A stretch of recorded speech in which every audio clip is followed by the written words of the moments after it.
Demônio celestial. Sangue e medo. Isso é tudo que vocês querem. Então, os darei.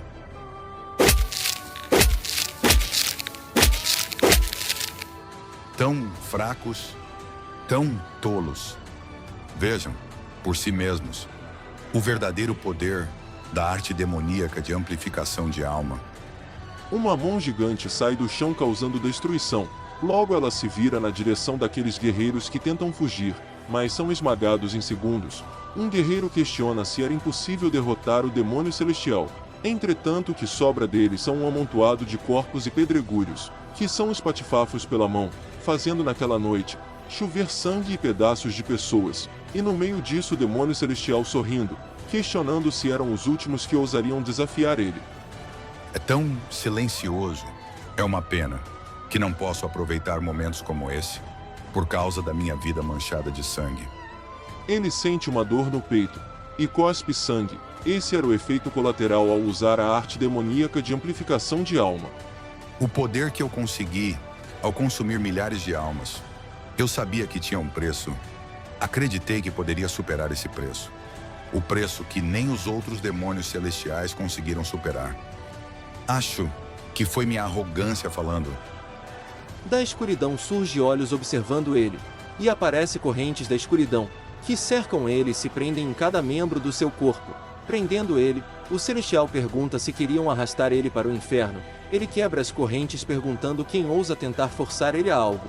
Mas esse já era seu último suspiro de vida. Seu corpo aos poucos começa a desaparecer. No fim da sua vida ele tem um momento de iluminação, descobrindo que a amplificação de alma não servia apenas para consumir almas. Ele deseja trilhar um caminho diferente desse caso, tem uma segunda chance. Uma vida pacífica. Então vamos para uma casa e nela tem um garoto. Uma serva chamada Soso diz para ele ir comer antes que a comida esfrie. Ele levanta a mão e desfere um golpe para cortar o pescoço dela. Ele era Beok Tishan. Soso diz que ele tá agindo estranho nesses dias, e manda ele ir pro salão. Beok pensa que não consegue cortar aquele pescoço fino, e diz que não gosta desse rosto tão afeminado. No salão, Beok mal consegue comer. Ele fala que esse corpo é pior que lixo. Mas Soso diz que ele vai melhorar. Soso afirma que virá um médico habilidoso dessa vez. Entretanto, Beok pergunta o que um médico que ele nunca ouviu falar pode fazer. Soso pede para ele pensar mais positivamente para coisas positivas possam acontecer. O demônio celestial explica que fazem 10 dias desde que despertou no corpo de Beok. Beok era o segundo filho do melhor grupo de mercadores de Ruan, mas seu corpo era inútil e que não conseguia fazer nada sozinho. Além dele detestar aquele rostinho bonito, tinha um problema maior. Que todos os seus meridianos estavam desconectados, então ele poderia morrer a qualquer momento. O demônio celestial não acredita que sua segunda chance era no corpo de um jogador de LoL. E agora vai ter que lutar para sobreviver. Ele tem a ideia de usar o poder das almas para ligar os meridianos temporariamente para que eles se reforcem e possam se curar. O único jeito era a arte demoníaca de amplificação de alma. Mas o problema era como conseguir as almas.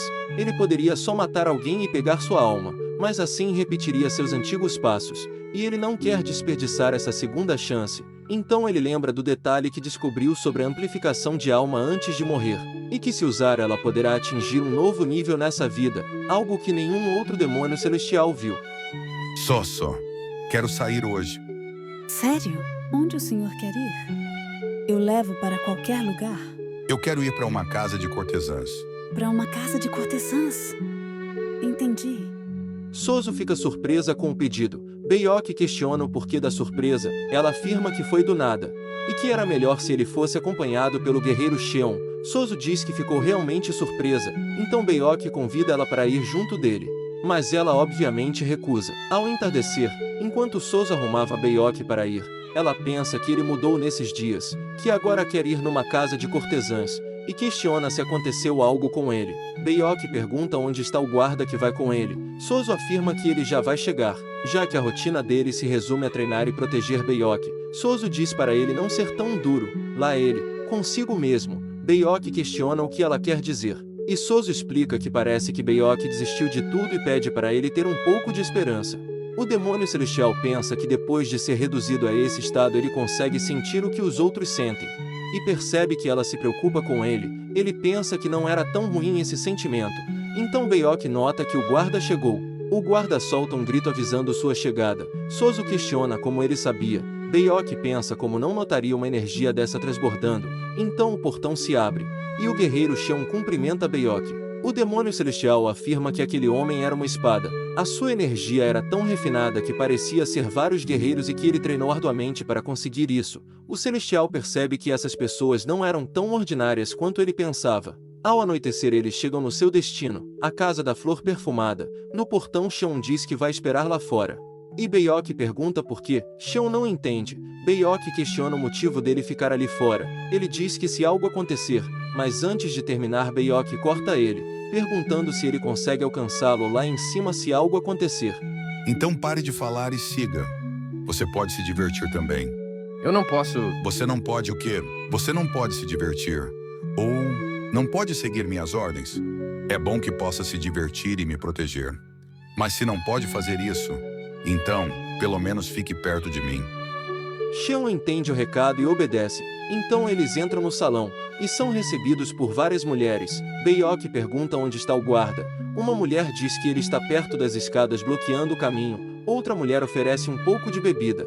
Beok diz que elas podem beber o quanto quiserem, já que ele não pode. Então outra mulher questiona o que devem oferecer. Beok pede para contar todos os rumores sobre ele, que era para contar tudo e era para todas falarem. Elas contam que ele tinha 1000 nianguis de ouro, uma pequena mansão e algumas casas de cortesãs como herança, e que todo o resto foi dado para o filho mais velho Beok Taisou. É um rumor que toda Huan conhece, mas que ele não ouviria se só ficasse em casa. Beok diz que tá na hora de começarem, mas que não vai conseguir lidar com todas, então escolha apenas uma. Do lado de fora as mulheres conversam sobre ele escolher só a Yaryonggi. Lá dentro Beok pergunta quanto tempo ela está naquela casa, e Yaryonggi diz que faz 10 anos. Então Beok diz se não está na hora de começar. Lá fora as mulheres conversam sobre perguntar o que aconteceu, e por ele ser frágil não vai durar muito, mas por ser bonito uma cortesã quer ser a próxima, então...